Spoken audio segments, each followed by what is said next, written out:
Yes bwana, wananchi ndo hivyo tayari wamekwisha kuonyesha ni kwa namna gani wao wanautaka ubingwa wa ligi kuu ya soka ya Tanzania bara baada ya kuweza kupata ushindi wa bao 1-0 dakika ikiwa ni 27 na sekunde zake 36.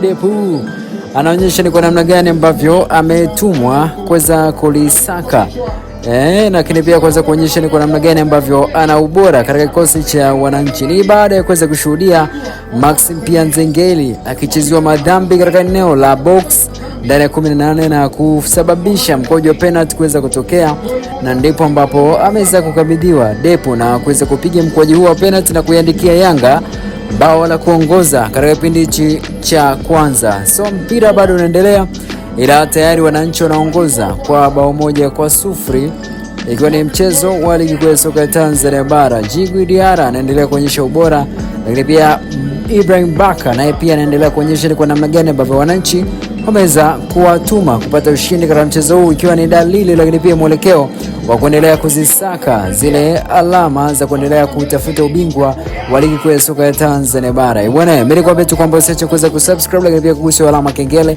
na wewe mshikaji wangu kwanza kuweza kupokea taarifa mbalimbali za kimichezo lakini pia burudani kipindi tu ambapo zinatokea. Mimi ni official PMTZ_ updates zote za michezo pamoja na burudani utaendelea kuzipata hapa kupitia PM Online. Kikubwa ni wewe kusubscribe lakini pia kushare pamoja na wadau wako wa soka wafahamu ni kitu gani ambacho kinaendelea kuhusiana na mpira wa miguu, lakini pia updates za mnyama Simba nazo pia utaendelea kuzipata hapa kupitia PM Online. Till next time.